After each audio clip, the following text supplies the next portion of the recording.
Hi everyone, this is Jessica, and I'm here to walk you through my second mini art school activity, which is on page 56. For this activity, I went to the Library of Congress Prints and Photographs Reading Room, and I found some photographs that I really liked, and I am going to explain to you using some of the elements of design from our textbook why I liked these photos.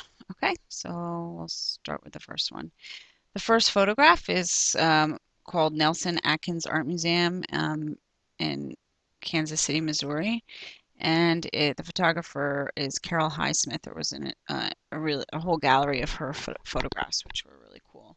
Um, I think the thing that caught my eye at first with this was just the clear focal point of this, what I think is a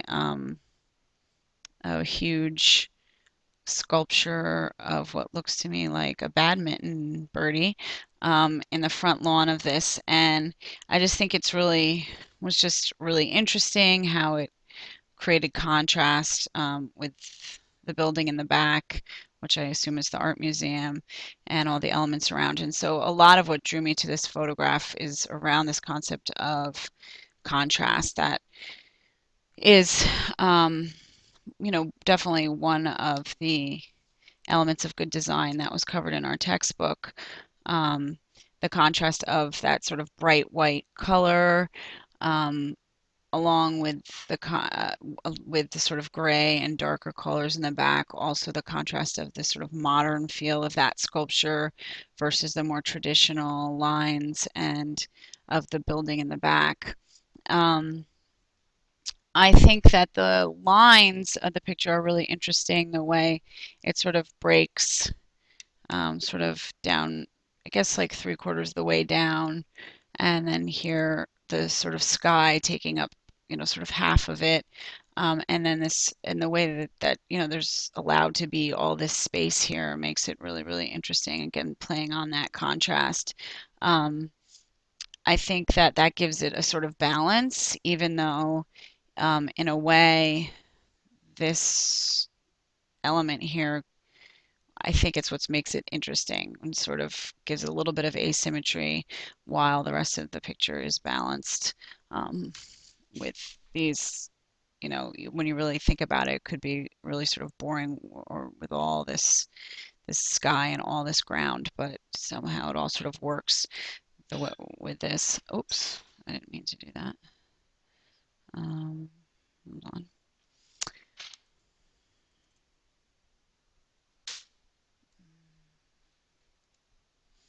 Um, I think the clouds also create a sort of movement. Everything else is very still. Even the trees, they seem to have snow on them, but you don't seem to have any sense of the snow coming down.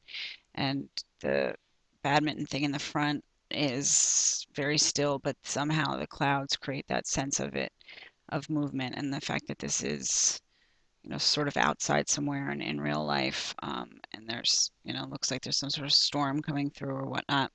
I think the trees are really great in that they help with this sense of perspective, which is really, really interesting in this picture. I think that this museum is so far away, and that you start your eyes, and this is again with a sense of movement on the focal point here, and then sort of move back along these trees to the museum in the back. Um, in a way, you could say there's that again. There might this piece in the front sort of is out of place or lacks unity, but the fact that everything else is so unified, and I think the fact that this is a black and white photograph creates that unity, that maybe if it was in color, it might not be um, as interesting. I think the black and white works really well, and that all the other elements really sort of are very unified. The lines on the trees with the lines back here, and then of course these lines are a little bit different, but it's just this one piece at the focal point that's different from everything else. So it doesn't create this sort of busy lack of unity, but rather just makes that focal point all that much more interesting. Okay, so that's this photograph that I really, really liked. It was one of the first ones I looked at, but it really caught my eye. And the next one. Okay, this is one from one of the older collections of Mrs. George Kendall. Um, and something about this, about her, um, I really liked.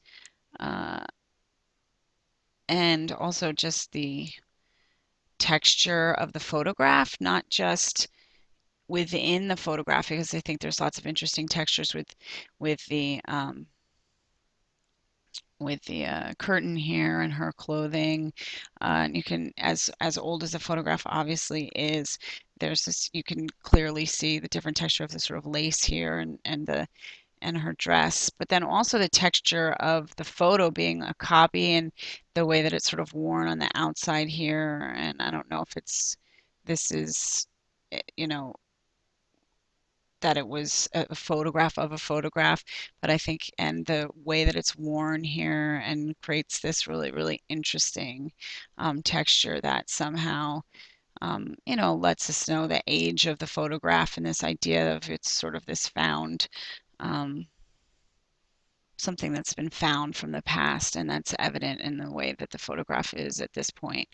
Um, I think obviously the woman is the clear focal point here, and you definitely are drawn to her. Her face is, the a sort of whiter than everything else, and her expression is, um, kind of draws you to her face right away, and then kind of moving um, away from her face into her clothing, and then there's this sort of similarity to her dress into the curtain that sort of draws you over there. And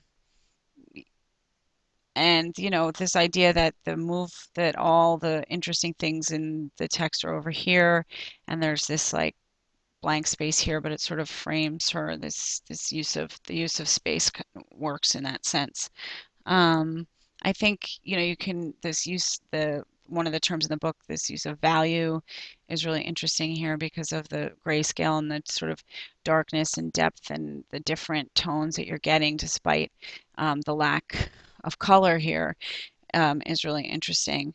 Um, I talked about her face, and um, in terms of the perspective, we have, um, again, this curtain, which is just sort of really kind of interesting and like an odd sort of like off way that she's just sort of leaning. It looks very, in a way, unposed because it's sort of disheveled, but creates this idea that that her face is sort of, although it's the focal point, sort of back beyond the darker colors that sort of pop to the front.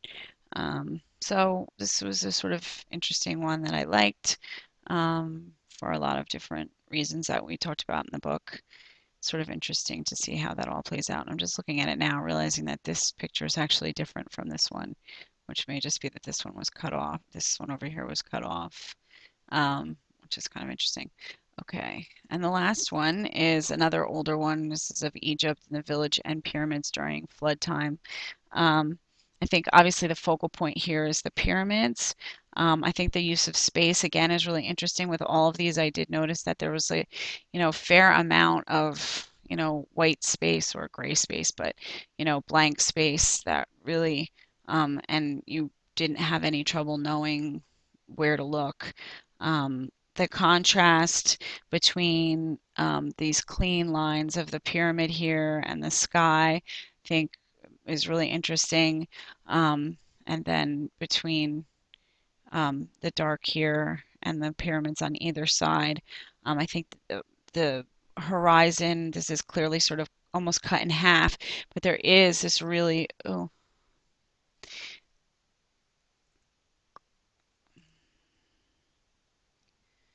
There is this really clear perspective here with the larger pyramid here, and then they get smaller, and the line clearly sort of goes back, so your eye is drawn back here. Um, and I think the really clear use of the horizon here and the way that the reflection of the pyramids sort of also reinforces this focus and the balance of the picture there. While it's balanced, there, that asymmetry with the pyramids makes it interesting and also gives it perspective, right? Rather than, you know, um, that sort of realistic perspective that moves you back. I think that what's also interesting about this picture is that the pyramids are sort of larger um, than than than and larger and take your focus away from the people. And in some way, I like that because I think that it sort of reinforces to me a sort of meaning about, these pyramids that are there forever and this sort of impermanence of the human beings here. That, you know, that these pyramids are still there and, the people sort of come and go and are not permanent in the same way. So I think that's sort of interesting meaning behind that. Um, I think, and also this use of grayscale in here as well. I realized after the fact that I chose all black and white photos, but I think there's something about the unity created by that great grayscale and the sort of depth of the picture um, that that makes just really beautiful photography. So thanks for listening to my screencast, and I hope you enjoyed these photographs. Oh no. Oh no, no, no, no, no. Where